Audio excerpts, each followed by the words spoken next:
Dear viewers, আসসালামু আলাইকুম। আম, আমি অস্ট্রেলিয়াতে গত ২ বছরের অধিক সময় যাবৎ স্কিলড ওয়ার্ক প্রভিশনাল ভিসায় কর্মরত আছি। তো অস্ট্রেলিয়াতে আসার পর আমি অনেকের কাছ থেকে, আমার অনেক কলিগস, ফ্রেন্ড সার্কেল এবং আত্মীয় স্বজন অনেকের কাছ থেকে আমি টেলিফোন কল এবং রিকোয়েস্ট পেয়ে থাকি যে ভিসা সম্বন্ধে বিভিন্ন পরামর্শের জন্য অস্ট্রেলিয়াতে কিভাবে আসা যায়। তো আমি এখানে বলে রাখছি যে আমি আসলে কোনো স্পেসিফিক রেজিস্টার্ড মাইগ্রেশন এজেন্ট না।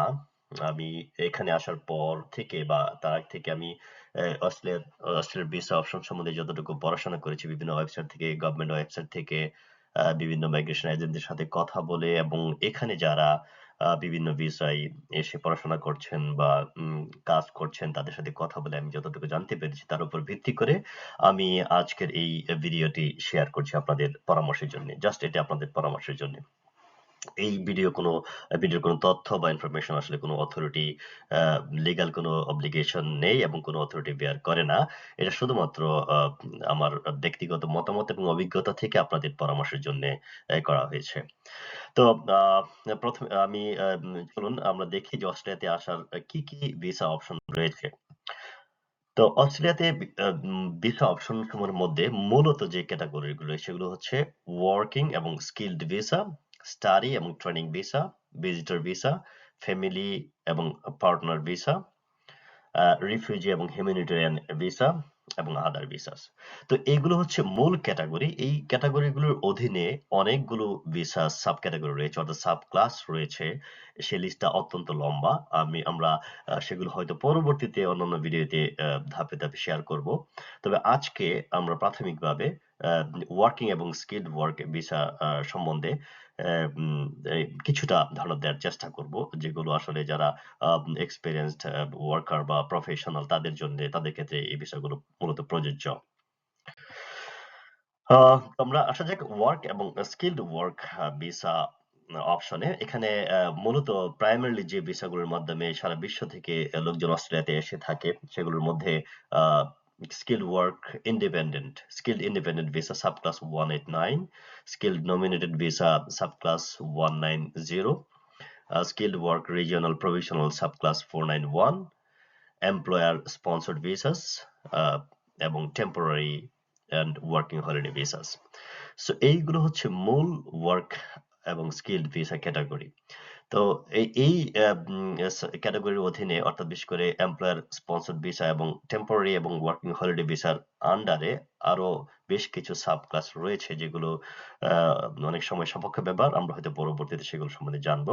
তবে আজকে প্রাইমারিলি আমরা skilled independent visa, skilled nominated visa subclass 190 এবং স্কিলড ওয়ার্ক রিজিওনাল সাবক্লাস 491 সম্বন্ধে প্রাথমিকভাবে আমরা কিছু ধারণা নেওয়ার চেষ্টা করব। প্রথমেই স্কিলড ইন্ডিপেন্ডেন্ট ভিসা সাবক্লাস 189। এটা হচ্ছে একটা পার্মানেন্ট রেসিডেন্সি ভিসা এবং এটা সবচেয়ে জনপ্রিয় একটি ভিসা আমি বলবো ওয়ার্ল্ড ওয়াইড। এই ভিসাটির বেনিফিট হচ্ছে যে আপনি এই ভিসার মাধ্যমে অস্ট্রেলিয়াতে স্থায়ীভাবে বসবাস করতে পারবেন। অস্ট্রেলিয়ার যে কোনো জায়গায় স্থায়ীভাবে বসবাস করে যে কোনো কাজ, ব্যবসা, চাকরি, পড়াশোনা করতে পারবেন। এই ভিসার জন্য কোনো স্পন্সরশিপ বা কোনো নমিনেশন প্রয়োজন হবে না। আম এই ভিসার মাধ্যমে আপনি অস্ট্রেলিয়াতে থাকাকালীন সময়ে আপনি আপনার এলিজিবল ফ্যামিলি মেম্বারকে স্পন্সর করতে পারবেন এবং আপনার একটা সার্টেন সময়ের পর আপনি সিটিজেনশিপের জন্য এই অস্ট্রেলিয়া সিটিজেনশিপের জন্য এপ্লাই করতে পারবেন এবং অস্ট্রেলিয়া সিটিজেনশিপ পেতে পারবেন। তো এই ভিসার যে এলিজিবিলিটি সেটা প্রথমত যে আপনাকে এই ভিসার বেশ কয়েকটি স্ট্রিম রয়েছে। তার মধ্যে যেটা আমাদের ক্ষেত্রে প্রযোজ্য সেটা হচ্ছে পয়েন্ট টেস্টেড স্ট্রিম। সেই পয়েন্ট টেস্টেড স্ট্রিমের আন্ডারে আপনাকে ন্যূনতম 65 পয়েন্ট অর্জন করতে হবে। এই 65 পয়েন্ট কিভাবে ক্যালকুলেট করা হয় সেটা হচ্ছে মূলত আপনার বয়স, আপনার শিক্ষকতার যোগ্যতা, আপনার ওয়ার্ক এক্সপেরিয়েন্স, তারপরে আপনার ইংলিশ কম্পিটেন্সির আপনার যে স্কোর, আপনার পার্টনার বা আপনার ওয়াইফ এর যে শিক্ষকতার যোগ্যতা এবং তার কোন স্পেসিফিক স্কিলস বা আইএলটিএস এর ইংলিশ টেস্টের স্কোর, এগুলোর উপর ভিত্তি করে আসলে এই পয়েন্টটা ক্যালকুলেট করা হয়ে থাকে। তো আপনাকে ন্যূনতম 65 পয়েন্ট অর্জন করতে হবে। আর আপনার যে কাজে আপনি দক্ষ, অর্থাৎ যে কাজে আপনার এক্সপেরিয়েন্স রয়েছে সেই কাজ, সেই পেশাটি অবশ্যই অস্ট্রেলিয়ান স্কিল অকুপেশন লিস্টে এই 189 ভিসার জন্য যে লিস্ট রয়েছে সেটার মধ্যে আপনার স্কিল অকুপেশন আছে কিনা সেটা দেখতে হবে। সেটা যদি থাকে এবং তাহলে আপনার আপনার কাজের যোগ্যতা অনুযায়ী আপনাকে নির্দিষ্ট অথরিটির মাধ্যমে, অস্ট্রেলিয়ান অথরিটির মাধ্যমে আপনার সেই পেশায় আপনার স্কিল অ্যাসেসমেন্ট করে নিতে হবে। সেটা যদি আপনার করে নিতে পারেন তাহলে আপনার এখানে অনেকাংশে আপনার কাজ এগিয়ে যাবে।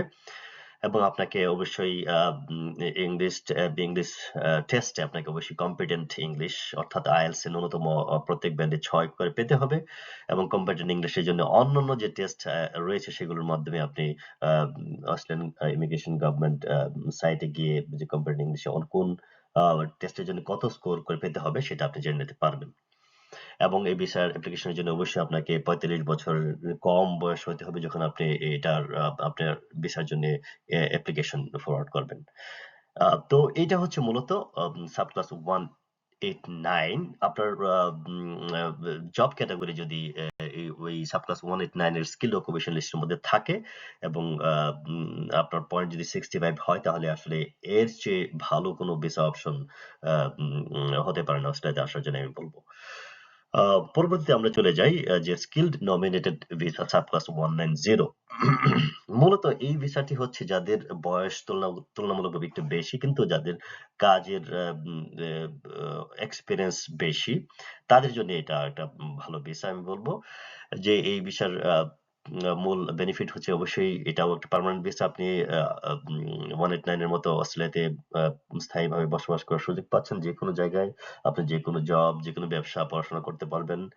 আপনি আপনার এলিজিবল ফ্যামিলি মেম্বারদেরকে পার্মানেন্ট রেসিডেন্সির জন্য স্পন্সর করতে পারবেন এবং আপনি একটা সার্টেন টাইম পরে সিটিজেনশিপের জন্য আপনি অ্যাপ্লিকেশন করতে পারবেন।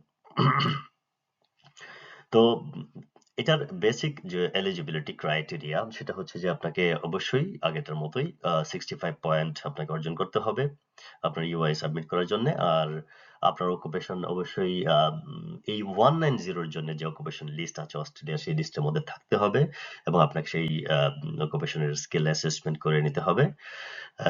আপনাকে ভিসা অ্যাপ্লিকেশনের সময় অবশ্যই আপনাকে 45 বছরের নিচে হইতে হবে এবং আপনার কম্পিউটার ইংলিশ যে যোগ্যতা সেটা অর্জন করতে হবে সেটা আইএলটিএস, পিটি বা অন্য যে কোনো টেস্টের মাধ্যমে আপনাকে সেটা করে নিতে হবে। এবং এই বিষয়ের জন্য আপনাকে এডিশনাল রিকোয়ারমেন্ট হচ্ছে যে আপনি এই বিষয়ের জন্য যখন ইউআই সাবমিট করবেন, ইউআই সাবমিটের পর আপনাকে অস্ট্রেলিয়ান কোনো স্টেট বা যে কোনো স্টেট বা টেরিটরি গভর্নমেন্ট আপনাকে নমিনেশন দিতে হবে। অর্থাৎ আপনি যে এই বিষয়ের জন্য আপনার স্টেট নমিনেশন যে আপনাকে প্রয়োজন বা আপনার জন্য জব অপরচুনিটি রয়েছে এরকম এটার অ্যাসেসমেন্ট করে তারা আপনাকে একটা স্টেট নমিনেশন প্রদান করবে। সেই নমিনেশন যখন আপনাকে দেয়া হবে তখনই ইমিগ্রেশন ডিপার্টমেন্ট আপনাকে ভিসার জন্য ইনভাইটেশন পাঠাবে।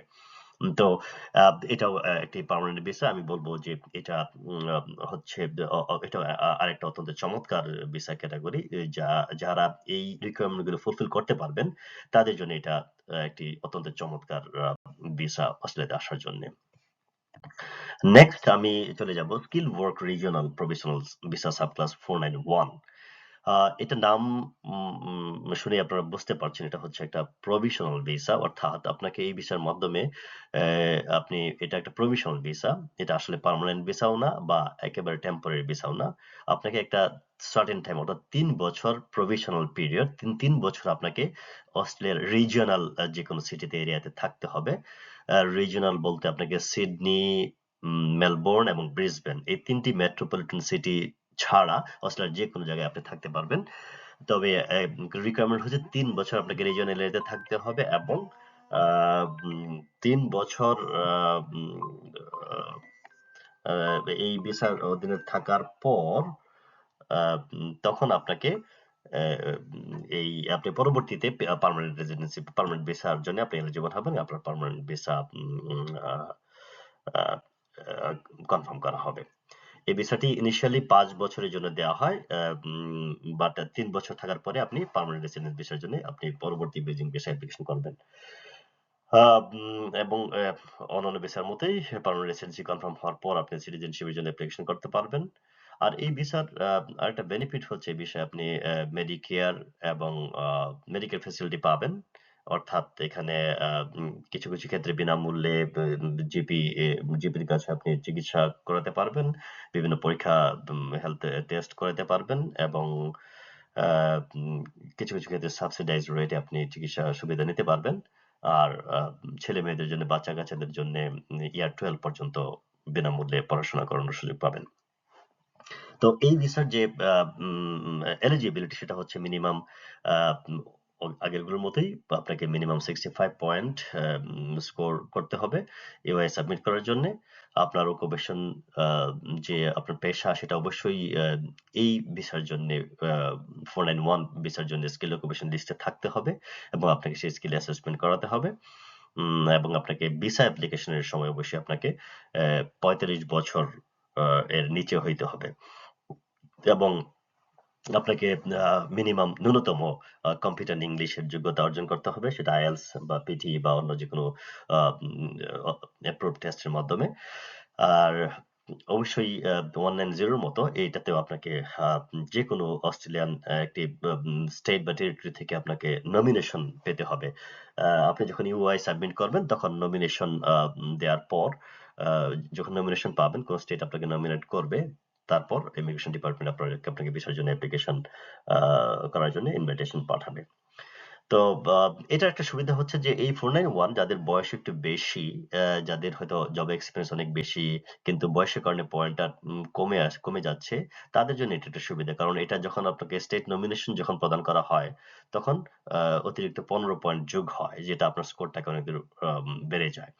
আর 190 র ক্ষেত্রে সেই স্টেট নমিনেশনের প্রেক্ষিতে ৫ পয়েন্ট যোগ হয়। সেটাও একটা সুবিধা। তবে এইজন্য এটা যাদের তুলনামূলকভাবে বয়স একটু বেশি আমি বলব তাদের জন্য এই ভিসা ক্যাটেগরি অত্যন্ত আ উম ভালো একটা অপরচুনিটি। এই ছিল মূলত যে স্কিলড ভিসা ক্যাটেগরি সম্বন্ধে প্রাথমিকভাবে যে ধারণা।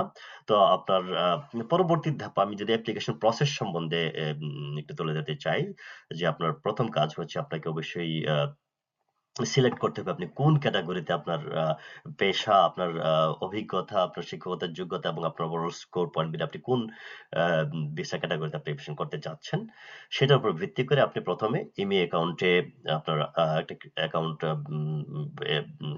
ক্রিয়েট করতে হবে এবং আপনার আ ইউআই সাবমিট করতে হবে স্কিল সিলেক্ট এর মাধ্যমে। তো আপনি যদি ইউআই সাবমিট করার পর uh then uh up uh uh you have to আপনাকে ইনভাইটেশন এর জন্য ওয়েট করতে হবে। আপনি উম যখন ইনভাইটেশন আ আপনাকে পাঠানো হবে অর্থাৎ আপনাকে ভিসার জন্য ইনভাইট করা হবে, সেটা 189 এর জন্যে আপনাকে ইনভাইটেশন পাঠানো হবে। আর 190 এবং 491 এর ক্ষেত্রে আপনাকে ১ম এ নমিনেশন পাঠানো হবে এবং পরবর্তীতে সাথে সাথেই আপনাকে ভিসার জন্য ইনভিটেশন পাঠানো হবে। তো ইনভিটেশন পাওয়ার ৬০ দিনের মধ্যে অর্থাৎ ২ মাসের মধ্যে আপনাকে ভিসা অ্যাপ্লিকেশন লঞ্চ করতে হবে প্রয়োজনীয় কাগজপত্র সহ। দেন ভিসা অ্যাপ্লিকেশন করার পর যে রিলেভেন্ট আপনার যে কাজ সেগুলো করতে হবে। অর্থাৎ এখানে বায়োমেট্রিক এবং মেডিকেল আ সেগুলো জমা দিতে হবে এবং দেন আপনাকে ভিসা অ্যাপ্রুভাল এর জন্য ওয়েট করতে হবে। Once your visa is approved, আপনার ভিসা যখন আপনি নোটিফিকেশন পেয়ে যাবেন, then you are ready to travel to Australia anywhere. So anytime. So this is overall এই অস্ট্রেলিয়াতে স্কিল ওয়ার্ক বা এই ওয়ার্ক ভিসা সম্বন্ধে প্রাথমিক ধারণা। আশা করি আপনারা এই ভিডিও সম্বন্ধে যদি আ আ আ প্রয়োজনীয় তথ্য বা যতটুকু উপকৃত হয়ে থাকেন তাহলে আমার ভিডিও শেয়ার করা অত্যন্ত ধন্য হবে বলে আমি মনে করি। আর আপনাদের কোনো রিকোয়েস্ট বা কোনো কমেন্ট থাকলে কমেন্ট সেকশনে জানাবেন যাতে পরবর্তী ভিডিওতে আমি আরো বিস্তারিত বা আরো আ গুরুত্বপূর্ণ তথ্যাদি আপনাদেরকে শেয়ার করতে পারি। সবাইকে অনেক ধন্যবাদ। আসসালামু আলাইকুম।